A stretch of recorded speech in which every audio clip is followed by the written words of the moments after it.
I was born in Ottawa at the Civic Hospital.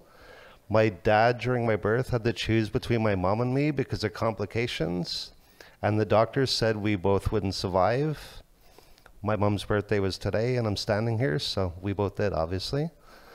I had a pretty tough childhood growing up. My mom and dad separated when I was very young. One of my last memories of my dad as a kid was when he sat my sister, my brother, and myself on the couch during a visit and said he didn't want to see us anymore. He wanted to start a new family with the girl he left my mom and us for. I don't remember much of him other than him drinking and driving, always having a beer or some kind of drink in his hands. I swore I would never get hooked on anything like that ever. I was a very hyper kid, and the school and the doctors decided to tell my mom in order for my brother and I to attend public school, we would need to be put on this new drug they were testing called Ritalin. And between that, asthma and allergy medication, I didn't get to play sports or be that active in gym or other school activities. I did discover one of my passions in wrestling. It was a sport I could do as well as skateboarding. And I was also pretty active in the church with my grandmother, and I got to attend events for both. As I got older, I felt like an outcast, and I slowly started discovering movies and magazines, and I got a really warped sense of what a sexual relationship was. My mom did a good job of protecting me from parties and being around girls, so I had to discover these things through movies I would find that men in our lives would have around the house or on movies on TV. Later, during high school, I'd also slowly get into a crowd, and even though I was not a huge fan of alcohol, I would discover drugs and start smoking hash and pot. I would slowly live for the weekend, which eventually became a daily habit. I would start smoking and go to parties, and I would drink the odd time. I didn't really have a taste for it, but when I did drink, it was for the sole purpose to get hammered, and I normally ended up in me blacking out and getting sick. I would eventually get to the point of my mom having no choice but to ask me to leave. I was being a huge bad influence on my brother and sister. I was sneaking out to party and do drugs. I was just doing whatever I wanted. I would then get even worse as I had my own place then, and I would have crazy parties, and I would continue to do drugs and alcohol, and since I had the place for everyone to hang out, I didn't have to pay for anything anymore. I cannot even remember all the things I did in those days. It got to the point of my grandparents have to step in and having an intervention. I promised I would never touch drugs again, and I would only smoke cigarettes. I just got better at hiding it. I eventually got into a couple relationships that were just purely for my pleasure. I dated a girl, got engaged super young. We broke up at a party. When I blacked out, my best friend slept with my girlfriend at the time. Which is ironic.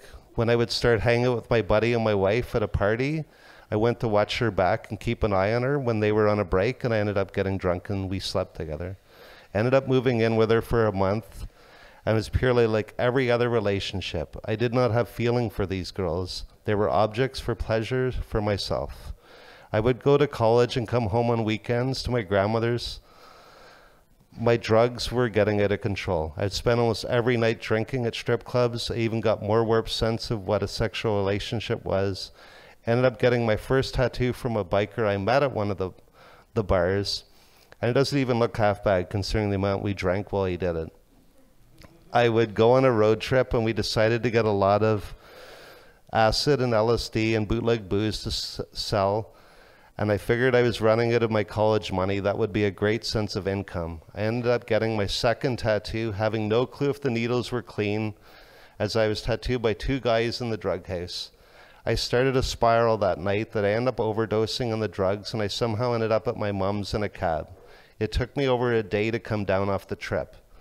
I never touched a heavy drug again, ended up getting robbed for money, drugs, had to drop out of school. I would end up in a homeless shelter and in a strange city. I would slowly get a job and meet people at the shelter. I met a girl. We would pool our money they gave us for bus fare to buy drugs and smokes daily. We eventually would get together, and I fell back into the same bad habits. Drugs, blackout drinking. I was not someone she wanted around her kids, so we broke up. I would move back to Ottawa with my mom and slowly got on my feet, and I found a room to rent. I got a job at a restaurant. I would start hanging out with my coworkers after work. It didn't take long for connections back into drugs and alcohol. I would, during this job, meet my first ex-wife. We were friends, ended up hooking up at a party, move in together. I didn't care about anything back then except being high every second of every day. We struggled to pay bills, got eviction notice, had to have family bills out multiple times, and just slowly drifted apart. My sexual addictions were out of control, and I would get even more addicted to porn and feelings that started as a child, literally getting to the point I would rather the fantasy than the real thing with my wife. We eventually broke up. She cheated on me with an ex. I was neglecting her, and she came and took her stuff and moved out. I would pack up my laptop, skateboard, and cat. I didn't really care about anything else.